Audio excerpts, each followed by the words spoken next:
Welcome to Life Her Podcast, the podcast that guides you from the 9-to-5 grind to the freedom of your own path.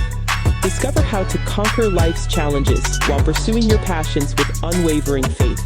Because being an entrepreneur is not easy. So let's get to it. Hey everyone, I'm Yvette Lloyd, host of Life Her Podcast. We have an amazing guest with us today, and she is seasoned business mentor and women entrepreneur and marketing strategy advisor and 4-time entrepreneur, over 12 years experience in the industry. Samantha's impressive career spans a client portfolio that includes some of the biggest names in tech like Apple, PayPal, LinkedIn, along with other over 100 startups. And she has helped 300 women own small businesses. And she is just doing an amazing job. I am excited about this interview. And you guys, welcome, Samantha. Hello, I'm so happy to be here. And what an intro. Whoa. Thank you. But you know what's so crazy about intros? We work so hard every day, and until somebody actually do a recap of the things that we do and we hear it out loud, we be like, wait a minute, is that me? Holy shit, I've done a lot. Yeah, that's you, Sam. Oh, That thank is you. definitely you. So tell me, who was Samantha before you have gotten all of this accreditation? It's a good question. When I think about little Samantha, I think about me as like 9 years old, loving books, loving stories, feeling totally transported. I remember going to see 101 Dalmatians in the theater, and I remember feeling like I was in the movie with all the dogs around. And I just get lost in stories and I find the magic of them. But I'm also kind of a hustler. Like, I love business. I love it. I think it's so cool that anyone can start a company. Like, you have an idea that might mean something to someone else and you can do it. And I think over time I started to blend the two of those. And that's when when I went to school for marketing, because I found that that was kind of the sweet spot between the two. But marketing's such an ugly word. Like, Oh I my God, hate it the word is. marketing. I do. It's I like get it tired. brings fear. Yeah. And I think a lot of people get it wrong. I think a lot of people waste a lot of precious time and energy doing marketing the wrong way. And so, I started working with some of the biggest companies when I was 19. I was at an ad agency, and I was a total baby, like total fresh face. Like, I don't know why I was there, but somehow I was there, and I was working on a couple of big brands, and I got to see how these geniuses worked on huge brands and how, these massive companies, they employ a lot of people outside of those companies to help them form really powerful stories. And so that's when I just got hooked, and I was like, there's something here. And then, over those 12 years, worked with a lot of different companies in a lot of different capacities. And that's what I do. I help people who have something that has purpose and meaning to them get visibility and figure out what the hell their story is and how to message that and how to reach the right people, because that to me has meaning, and that has always carried meaning. Wow. That is super dope because, many of us have brands, but at the same time, we're just doing it because we love to do it. It's passionate, but we don't know the end work on how to actually get paid and sponsored and just get recognized by companies and end up becoming their full blown commercial on our own platforms. Could you explain on how you can help many people to be able to navigate and get recognition from these major companies? Yeah. When you say get recognition from these companies, what exactly do you mean? Um, like how sometimes when like companies they need someone to represent their brand or even teaching you different marketing strategies on how to even get the attention that you need to leverage your company into another level. Oh, yeah. Okay, thank you for clarifying. You're So there's welcome. two different things there, right? There's getting visibility on your brand, whatever you do, whether you have an agency, whether you're a creator, whether you have a product that potentially could partner with this larger brand. And then the second piece is getting in the right room with the right people. And so I'll tackle the first piece first.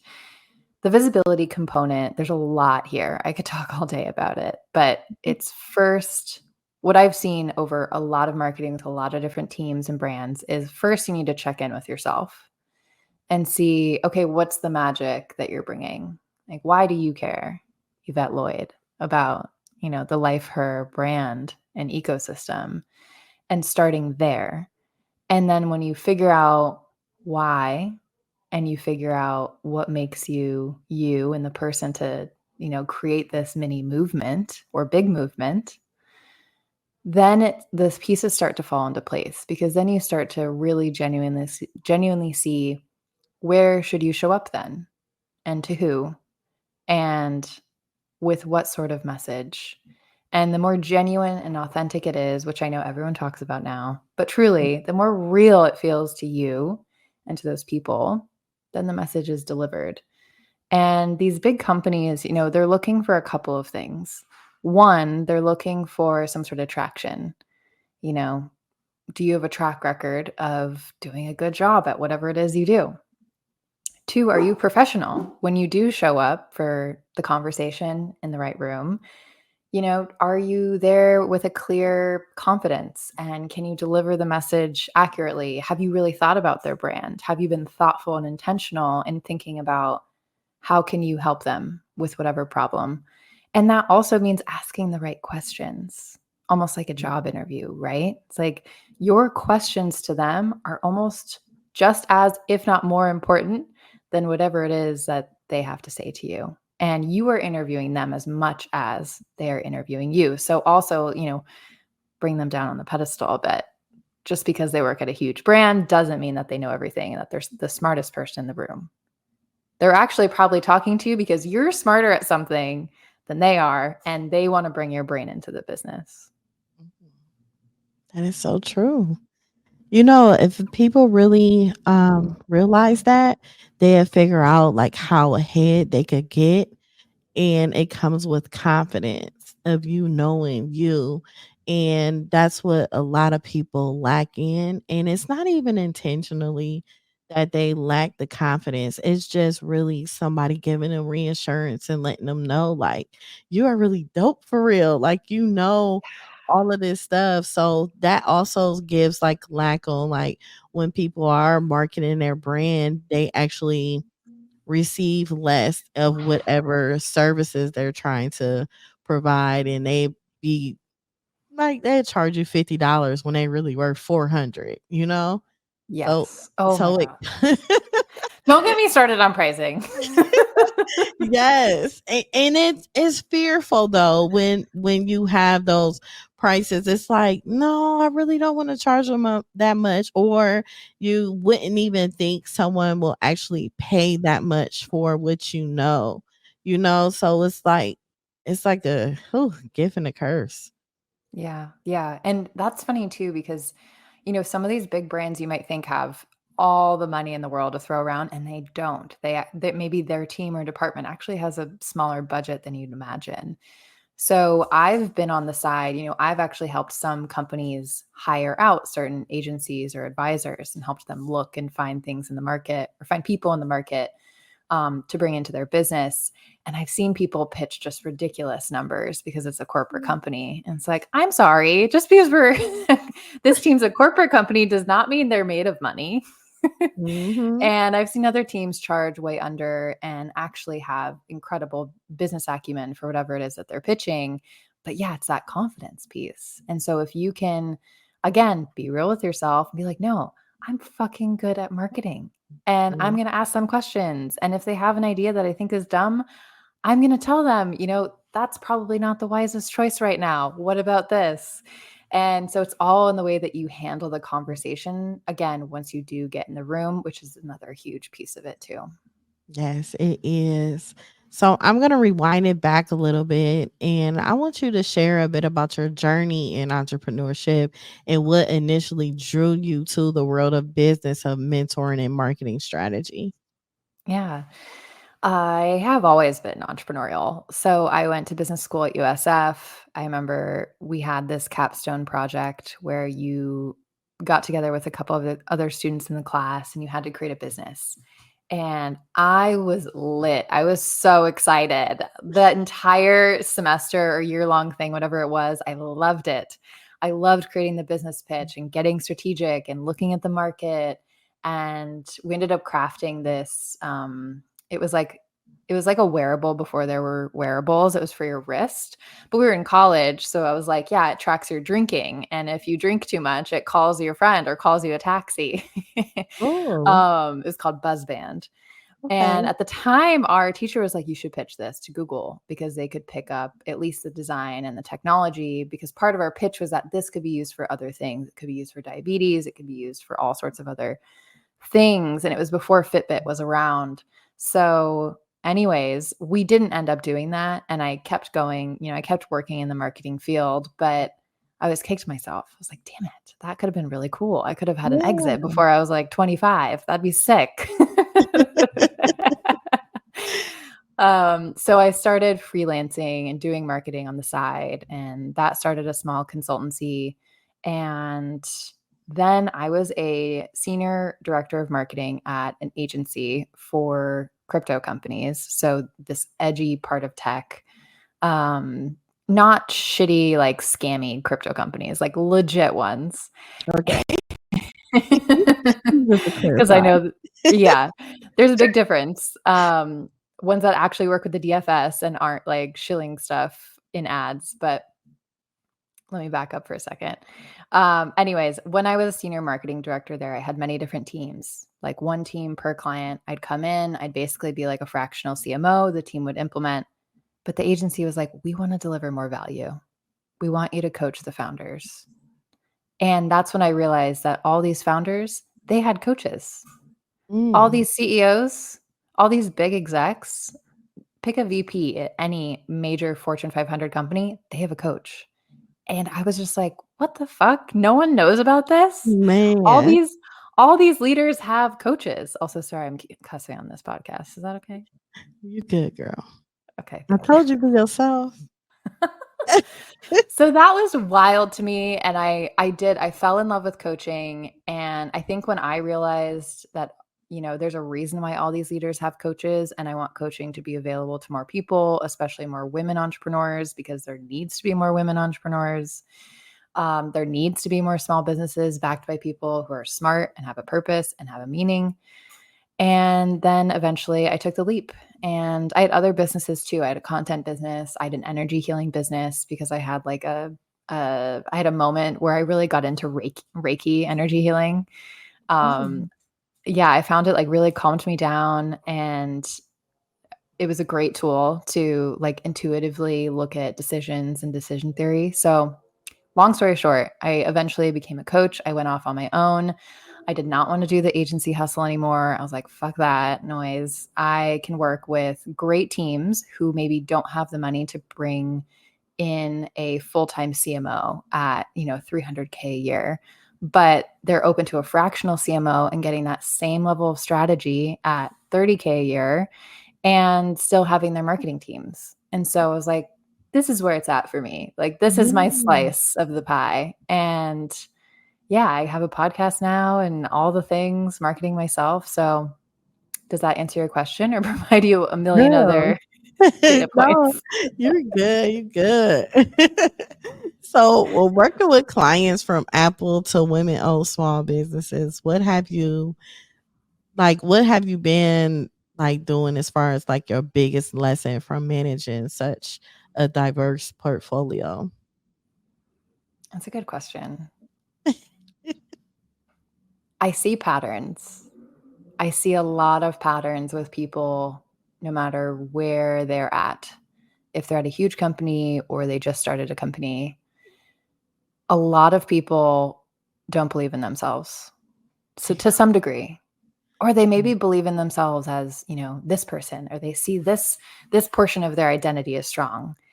And then there's something that I usually see in the first couple sessions, and I'm like, ooh, you're avoiding this. This is a blind spot, and you're not comfortable here. Like you and I got on today, and you're like, I need to be more visible. It's like, yes, you do. You're hiding behind that microphone. And whatever square thing that is, it's like, let's get you on a stage. Put the microphone in your hand, So those things are normal though. And we all have them. Yeah, we do. We do. I think it's more of, it's not only just being an introvert, it's just dealing with people. With me. Some people can be good people, some people can be evil, some people can be just a lot. Sometimes it's a lot to deal with many personalities and things. So I'm just really just got out of my own way when it comes to that. And I'm just like, I'm just gonna flow with it. Whatever happens, happens. I just know how to handle it now. Yeah, and say no or like back off if Yeah. it's not someone that you want around. Yep. Yep. That's See what it ya. is. You know it. So what are some high growth tactics that you believe are extensive for women entrepreneurs in today's market? High growth tactics. Well, everything comes back to the person, right? So the tactics are going to vary by person, because one person, they might love to speak and talk with people one-on-one. And so a podcast is a great it's a great tactic because it's long form content. And I guess one tactic is pairing a long form piece of content that you really enjoy, whether that's podcasting or writing or video. There's so many different mediums now that you could choose, and a short form one. So maybe that's showing up on threads and answering questions, or maybe that's posting something on LinkedIn, or doing the shortest email that takes you 5 minutes to create because you've figured out some sort of template that allows you to quickly write something that's short but goes out. And so I think that's the first thing. Choose your short form and a high form that's specific to you that you really enjoy, because if you don't like it, you're not going to stick with it. And that's the second thing. It's consistency. You have to show up. And I know it can be tiring as an entrepreneur. It's like, I didn't sign up to be a content creator. What is this? Yes. But that's where you like, do you see, like, since you say you don't sign up as a content creator, I feel like at some point right now, it doesn't matter what you do, podcasting, maybe just own a business and just whatever you do. I feel like everyone is turning into content creators. I don't think it's singled out anymore or categorized or nothing. It's like, okay, let's just push that content. Come on, let's go. What do you think about that now? Because it is like becoming overrated and whelming. Yeah. Today, this afternoon, actually, I was scrolling. I was just like, this is a bunch of bullshit. Everyone has a personal brand and everyone's copying each other. I don't see anything unique. Or it's rare. It's rare. It's rare. Sometimes I do, and it's very refreshing. So I think that's the key, is like, well, okay, forget the noise for a second. If no one was looking at this and you were just doing this for you and you got to create a little portfolio of things, what kind of portfolio of things would you want to play around with and enjoy? And then that becomes your way through it all. And just try to ignore all the noise, because there's a lot. It is a lot. And even what you saying how everyone is doing the same content, Samantha, I fight every day to make sure my podcast is so different from other people's podcasts. And it's so hard because you could hire a publicist and they will give you a whole like list of things that you should do to make your brand better, to make you better. And it's like they're giving you stuff, and then they'll show you an example of someone else's stuff. Like, maybe you should look into something like this, and maybe you should do this. And it's like, I don't want to do what they do. It's like I want to create my own lane. I want to create my own look. I don't want to look like other people's brands. So that's like another struggle too of like marketing and stuff. It's because people think this is how it's supposed to look. No, this is how it's supposed to look for me. Like that Yes. fits my personality, that fits who I am. I can't fit into something that isn't who I am. And I Yep. find that very difficult at the moment. Because I just make sure I stay in my own lane. So I just do my own graphics, my own videos. I just make sure I do everything on my own. But at the same time, I do want to do Stretch, more.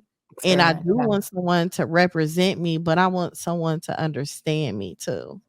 Yes, yes. And I think when looking for a publicist or any sort of partner in that regard, they have to see you and get you and not try and, put you in a box somewhere else. And I think what you said about, being you, showing up as you, your look, that is so important when it comes to Mhm. branding. It has to be you. And something I've advised companies, many different startups actually, you know, I see a lot of startups that enter some sort of scene and then they look and feel like every other brand. It's like, that's no way to stand out. And that's definitely not genuine to this team and these leaders, this technology, whatever it is that they're selling.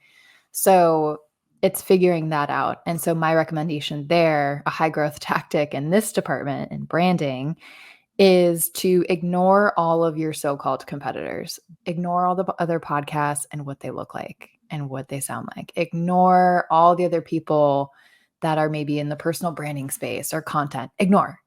But look for inspiration from places that are totally outside of things. Look at art history. Look at you go on a trip and you go to a cool restaurant and you see that the way they do their table numbers are awesome and you're drawn to them. That's inspiration, right? And so if you can Yeah. draw inspiration from things totally outside of not just your lane, but your pool, your gym, wherever that is, that's where like the artistry comes in for a brand and really cool things can be made. A lot of cool things.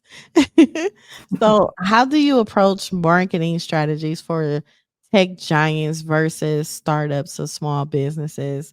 And are there any like core principles that apply to both? Ooh, I've never been asked that before. Okay, so big businesses, they have more resources, right? They have more people, they have more information. They've probably been around longer than some of the earlier companies. And so all of that goes into how I work with them. Typically, they hire me because they either need an outside view because they're in a company, right? Sometimes when you're in the family, you can't see what's going on until you bring in a third party. Or they're trying to enter a new market, which is kind of an area where I specialize. In my marketing journey, I kind of went up in my trajectory through product marketing, which is all about go-to-markets and launches specifically. So if they're entering a new market, they bring me in, and my first job is just to learn and absorb and be a sponge and see, okay, how have things been performing? Why do they want to enter this market? What's the thing they're bringing to market? What's the timeline? What has worked for them historically? And then this new space, well, what's the truth here? And what's the truth with the big company? And what's in between? How do they meet each other? So one big company I recently worked with, we used a lot of tactics that were native to the new industry, but were still authentic to them. So not all, they weren't copying what this new industry was doing. They didn't want to be a big kid in a little kid's room and try and sit at this table and squeeze in. And clearly you're the odd man out. So it's how do you authentically enter? With smaller companies, it's a very different story. There are less resources. Your resources are more precious. You probably have a smaller team. You also probably have less information, less years in the business. Or even if you have a lot of years, maybe you've been doing things the same way for a long time and you're just at this weird plateau. And so you're like, where do we go from here? And then it's getting really creative. And I think with a smaller company, you can take more liberties, you can experiment more. When you have a huge brand, you have to really stick to the brand to stay authentic. Because if you try and do things the way the small kids are doing them, again, you're going to stick out like a sore thumb. So again, it always comes back to authenticity And so these younger companies, and when I say younger company, that could be a startup, that could be like a solopreneur venture with a couple contractors, whatever it looks like. But with them, when we meet together, it's like, okay, what's happening now? And what's happening for you? And that's where my executive coaching kind of comes in too. And I start to see all of the patterns between the way they're thinking, the way they're marketing, and the way they want to grow, and all the blocks in there. And that's really fun for me. I think that's like a sweet spot I like to operate in, because we can remove those personal blocks and see, oh, okay, they're actually not charging their prices because they have these money beliefs. So let's work on these money beliefs so that sales become easier. And then the way that you market yourself doesn't feel as desperado because you're more confident in what you're selling and you're at a more accurate price point what you're worth. So that's an example of that, type of work. And so very, very different worlds, but I like those different worlds because for me, it keeps things fresh and there are patterns between them. And I think, we talked about, not believing in yourself in certain areas as a leader. I've seen leaders who are VPs at huge companies who are so scared to get on stage and speak, or don't think they have a story to speak to, or don't think that they have an important message to share.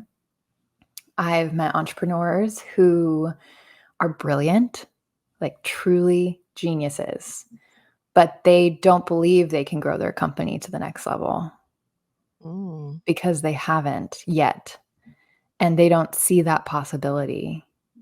So I think the common denominator between them is sometimes they can't see that next chapter.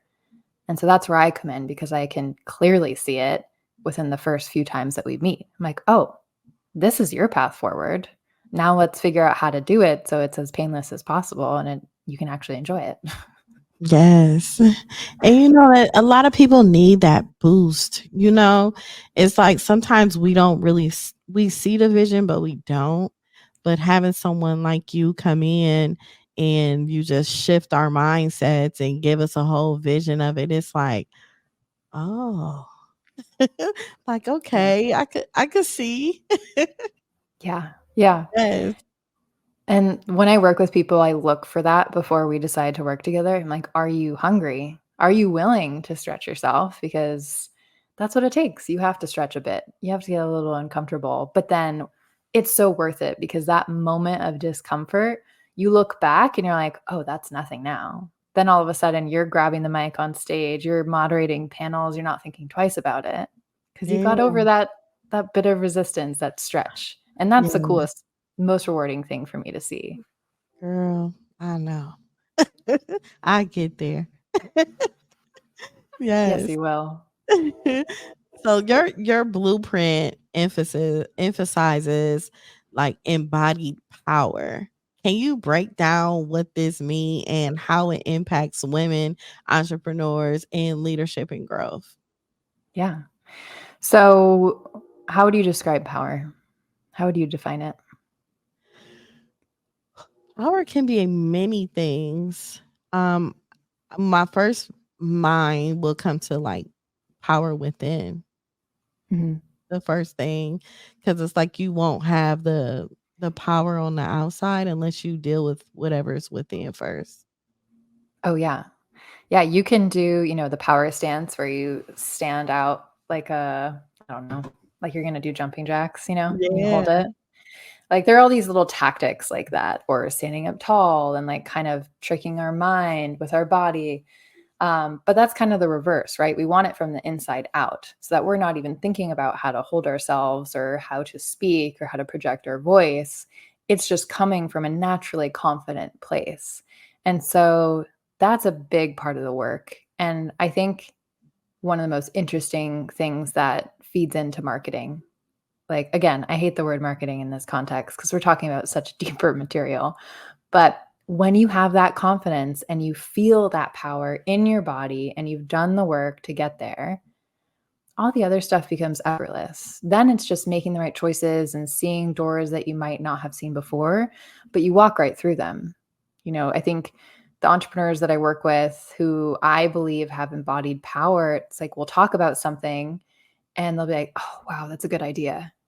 I think that will solve this thing that's coming up. And then boom, within a week, they're already creating traction because they've taken action. And as an entrepreneur, taking action is a huge part of the job, right? We can think all day, we can dream all day. It's a fun place to be, to have our head in the clouds, but taking action is what really moves you forward. It's true. You ain't lying about that. So I could say like many businesses and advisors, they focus solely on numbers. So, but incorporate the mindfulness and the authentic, being authentic. And why is it important for like how you do encouraging your clients and embody these values for them? Could you repeat that a different way? Could you rephrase it? I can repeat it. How can I say it? Okay, so many businesses advisors focus solely on numbers, but you incorporate mindfulness and authentic leadership. And why is it important for why is it important for you to encourage your clients to embody these values, like as far as them not really focusing on the numbers and not really focusing on not being authentic, more of mindfulness and being authentic? Gotcha. So I think there's a couple things. I think, yes, numbers do play a role. Absolutely. Numbers can tell us a lot. Numbers have a story, and that's very important. But as an entrepreneur, I find mindfulness to be an excellent tool for self mastery. And when you're an entrepreneur, you don't sign up for just any other job. You sign up for a job that employs your spirit and your heart and your mind. And you don't clock in and clock out. Like, you're in it. You are it. And there's a lot of ties between you and the brand you create. And so the more you know yourself and the more you can lean on tools like mindfulness, then the easier it is for you and for everyone around you. So I love mindfulness. And again, it doesn't necessarily need to be silent meditation, but it can be going out for a walk or taking a moment to just note textures and colors and shapes around you. But I really believe that, outside of all of this, outside of business and work and everything, it's like we're human beings. And so when you can take a moment to focus on the being part, sometimes it can bring a ton of clarity to everywhere else. That's true. So you work with major brands such as PayPal, Absolute Vodka, and LinkedIn. What are some of the universal marketing principles that apply to both established brands and smaller startups? Because consistency, show up often. That's the only way you're going to find success. Hate to break it to you, but popping in on one channel for 6 months and then switching gears again, it's not going to go anywhere. Marketing is a long game. 2 is get artistic with it. And when I say artistic, it doesn't need to be some highbrow Renaissance painting looking thing. I mean, get creative with whatever you're producing. Get creative with your product or service. Get creative with your copy. And by getting creative, I mean, again, making sure it's your authentic voice, your authentic look and feel, whatever identity you've crafted, but really bring the craft to it. And I think it's a really, really fun, beautiful part of business that a lot of entrepreneurs just speed through, and they just pick out some templates, some color palette they Googled, and call it a day. But that's not how you stand out. If you want to stand out, you have to really refine those things, and they can evolve over time. I mean, these big companies, small companies, they all evolve their brands slowly. Every year you can expect maybe one color to disappear from a big brand. So yeah, consistency, really bringing the art into your business. And the other big thing is that there is also a science to business too, right? Yeah. Numbers are important. Look at the data, look at, test and learn consistently. These big brands might look like they have it all figured out, but they're learning too. And they consistently test different strategies and test different tactics take the learnings from those and then change how they approach things over time. And so the more entrepreneurs that can do that and not just have it be a guessing game, I think they'll go farther, faster, and more efficient. I believe that too. So with Yeah. your experience, what are some of the common marketing mistakes you see and entrepreneurs make? There are so many. Oh my God. Where do I start? I think on the daily, I see something that I'm like, girl, what are you doing? Oh my God. What's some I think examples? the first thing that I notice is copywriting. So if you're putting something out that looks and sounds like something else I've seen 100 times today, I'm not going to see it. I'm going to totally just scroll on by. If I see a billboard that looks like 1,000 other billboards I've seen, I'm not going to pay attention. I have 2 seconds to view that thing on the highway, right? Right. So again, get creative, like lean into that writer muscle or find people who have that muscle and bring them in. So that's the first thing. I think, again, because I'm a stories words person, so that's something I pay attention to. Two, I think it's really owning your brand. And I see a lot of brands that are just copycats of each other. And every time I'm like, no, you're cooler than this. You're more unique. I know you are. So let's bring that into here. It's like there's so much opportunity to bring your whole self into your brand, but usually people are really scared. So that's a mistake I see and just a hurdle to jump over. It's not necessarily, an exit sign. And then the third is delegation. I see it when entrepreneurs are trying to do everything themselves and they're burning themselves out and they're exhausted. Yeah. And I've been there, so I totally get it. But you can also get creative with ways to bring in people to your business or find trades at first, until you start generating capital or revenue, just, a little bit of profit. And then I think people would be surprised at how many people there are in the world that could help their business and save them a lot of time and open up their capacity to do the things that push their business forward. And that was one of the first things that a business coach told me, which was, as an entrepreneur or CEO, your job is to dedicate 80% of your time towards things that actually move your business forward, that actually bring in revenue, 20% for everything else.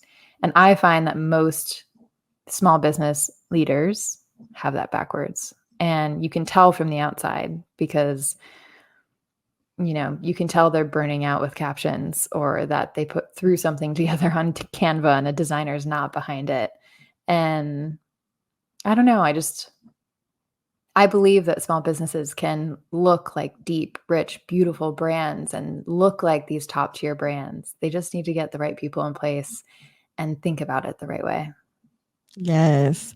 And it's crazy that you say that because for the marketing that I do, I use 3 different graphic designers. Yeah. So sometimes people be like, "Wait a minute, this is really nice, but wow, this is really nice." I've always done that. I'll always use 3 different people, and then to edit my videos and stuff, I use 2 different people for that. Yeah. And I just it's really good to always have something different and creative from other people of their mindset on how they do things. And I always recommend that to a lot of people. Don't just have one person doing something. It's just about just bringing out more of your creativity because each person sees me different, but they see me the same at the same time. Yeah. Yes, exactly. They help you your brand and your content and everything that you do, which there's a lot, in different ways, which is really cool. Yeah. I have a designer, and when I started working with her, it was like, this was needed. My Canvas skills are very low. And what's cool about that is the partnership. She thinks of awesome ideas, or I'm like, hey, I have an idea for this thing, or this is what I'm envisioning. And then she nails it. And it's like the coolest feeling in the world. Yes, it is.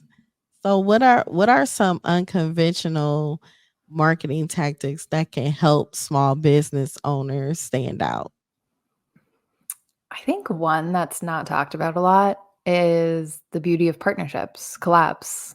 And it's huge. It's how I grew my energy healing business. And I'll use that as an example. I moved from Denver to San Diego. And obviously, if you do have a service-based business, that means you need to get a new clientele because all your clients are bye-bye. So I moved to San Diego and I was like, okay, I thought about my market. I enjoy, at the time, energy healing with people who really get it and who are curious. And people who seek out Reiki energy healing are also probably taking yoga classes and going to meditation classes and dabbling in other healing modalities. So to establish myself, I was like, I'm going to do events with other healers and combine Reiki and these other practices in ways that I haven't seen before. And it worked. It was a hit. Immediately, I started a client base and I started doing these classes at a nearby art gallery because it was a unique space, not just another yoga studio. And San Diego, which is where I'm based, there's yoga studios on every corner.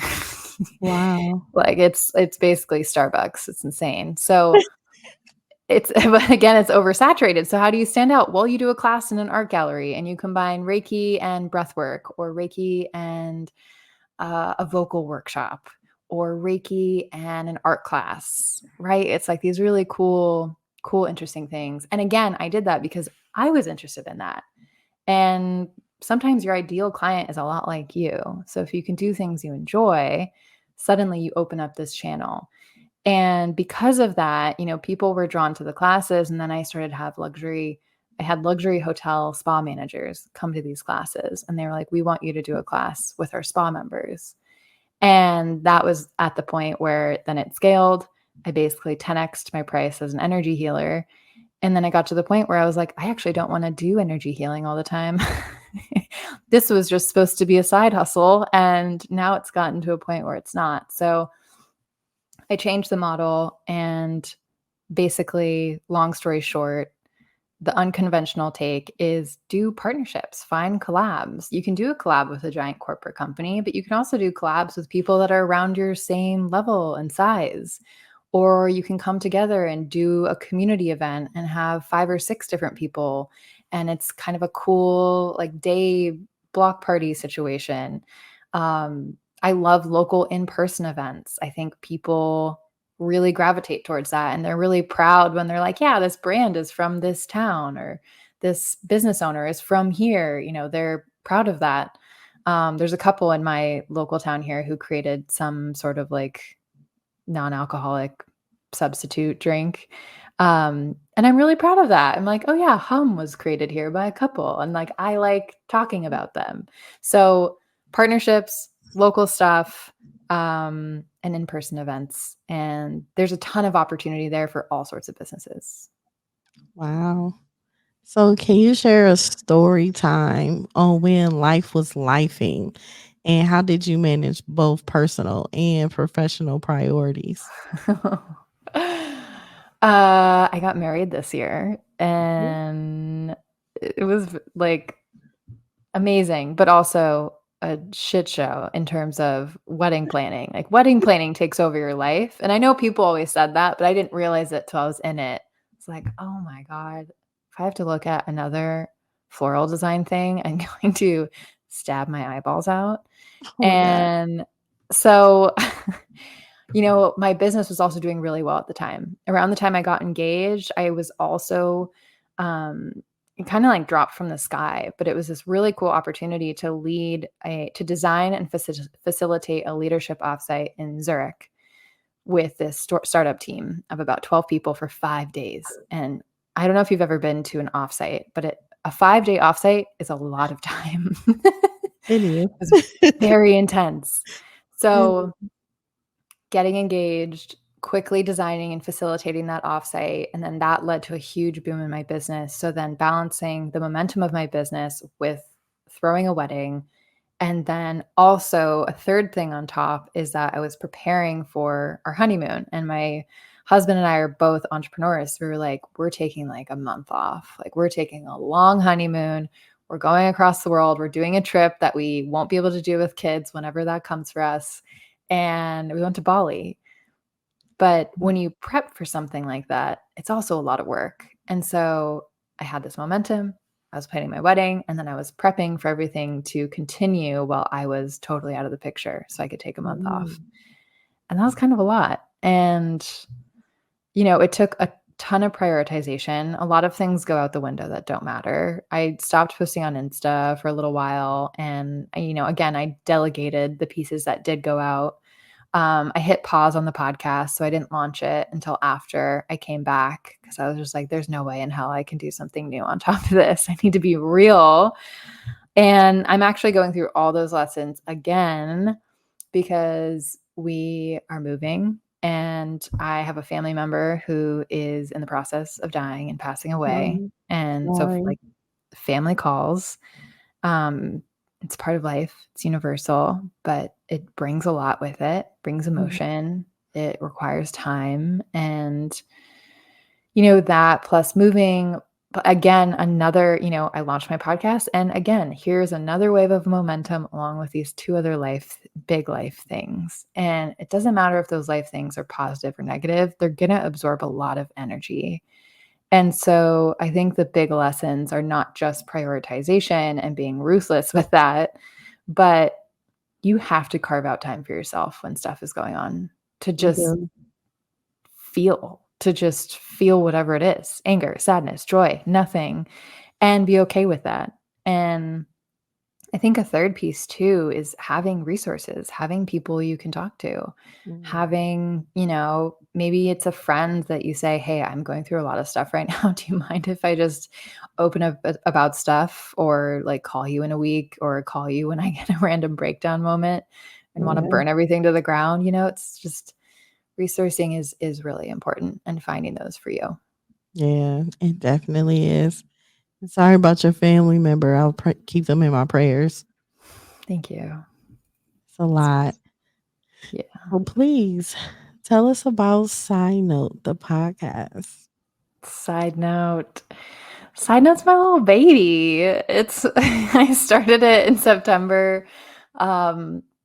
It's really just the most authentic conversations with the most authentic leaders that I can find. And most of those are women, not all of them. Some of them have written books and done really cool things. I recently interviewed Dr. Adrienne Uzim. She's all about hunger and, how hunger is a signal for what we're not getting in our life, which is really interesting.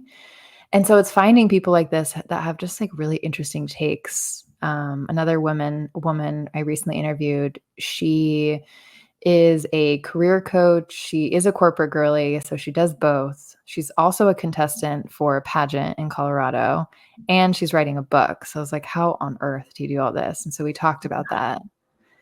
And balance. So it's just all sorts of interesting conversations that I think are, relevant and important to talk about because there's all these big ideas flying around. And when we can make them personal and interesting, suddenly they land for us and they can inspire us with ideas or maybe just motivate us to tackle something a little differently or just motivate us point blank. Yes. So how can people listen? Oh, well, you can go to sidenotepod.com and you can find us on YouTube at Side Note Pod or on Apple Podcasts or Spotify. And then you can find me on Insta at growwith_Sam or growwithsam.com. Nice. I will be listening. Yes. Well, you're going to be on. Yes.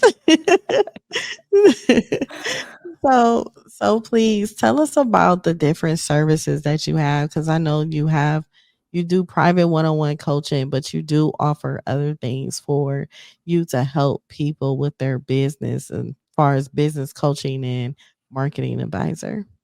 Yeah. So I have a couple different ways to work with me. So I have a mastermind called The Greenhouse, and that's for women entrepreneurs who kind of are looking for that steady beat of support. And again, getting in the right room, connecting with other women who are in the same place, because that's really powerful. So that's the most recent launch. I work with people one-on-one, kind of as a fractional CMO. So we have a coaching call, but typically, we may not be talking about your mindset. We may be talking about how marketing is going or strategizing on how to grow it. And then Slack support is always included. So that's a big part of it too, because I know being an entrepreneur is busy. And sometimes you just have one question. You don't need to meet with a coach every other week. So that's what one-on-one stuff looks like as a fractional CMO and executive coach. And then soon, which I have not talked about this publicly at all yet, like no marketing channels have heard this. So your audience is getting it first. I will be offering a lower ticket Slack only support. And that's for up to 30 people. No live calls, but I mean, it's still coaching. I'm sending audio notes, like I'm coaching you asynchronously, because I think that's just a better fit for some people that either don't have time or can't afford or don't need the in-depth, 1 hour calls here and there. So that will be starting January 1st. Nice. Yeah. I like that. Work, Sam. Thanks. It's needed though, because I mean, you do so much, you know what I'm saying? So it's just super dope. But one thing I do want you to go into a little bit more detail is the greenhouse, because I know that you have in-person retreats in, was it California, Arizona, and is it Colorado?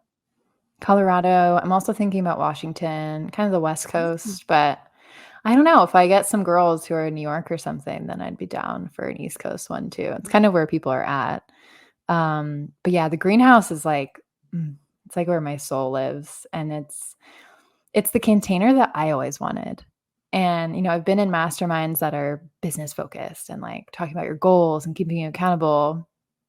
And then I've been in masterminds that are all about like your identity and stepping into visibility and, looking at the fears that are coming up and, getting unstuck.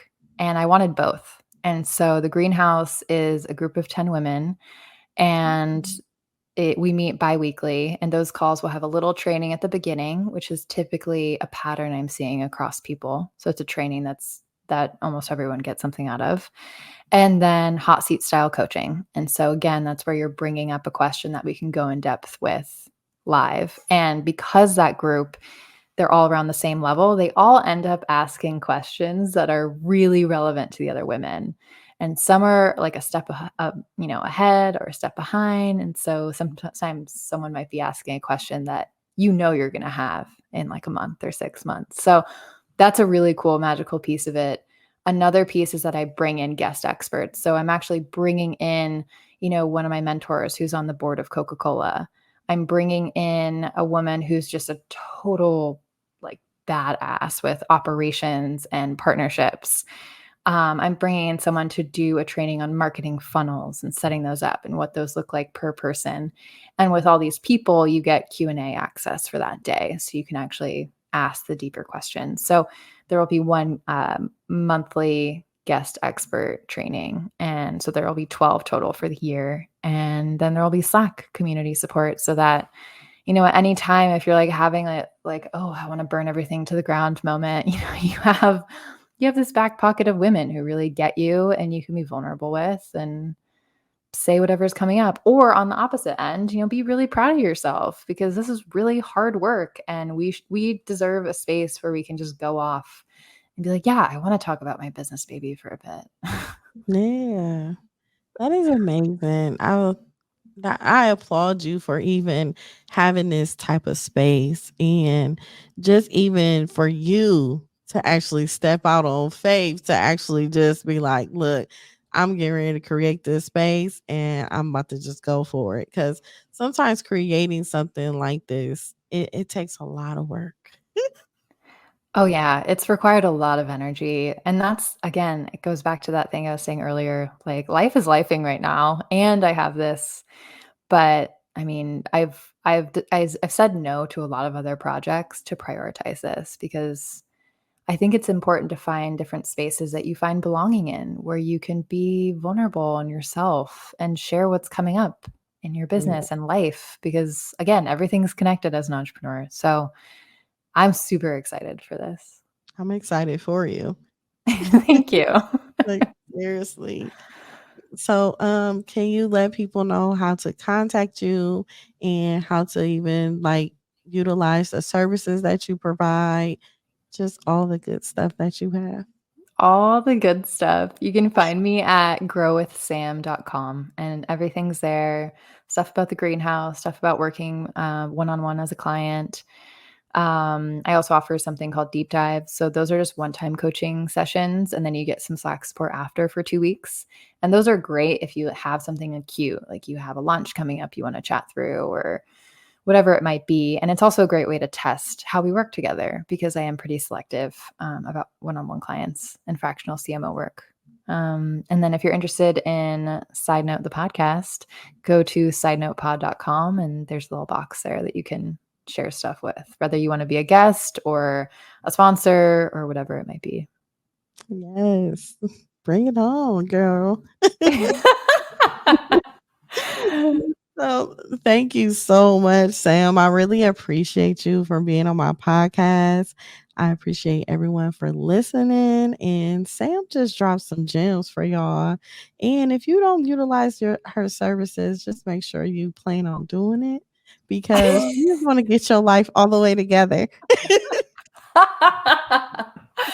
Oh, thank you, Yvette. I'm so grateful you had me on, and it was so much fun to chat with you. Yes, so much fun. So, guys, make sure you tune in to Life Her Podcast, subscribe, and listen to all audio major platforms, and we will get with you soon.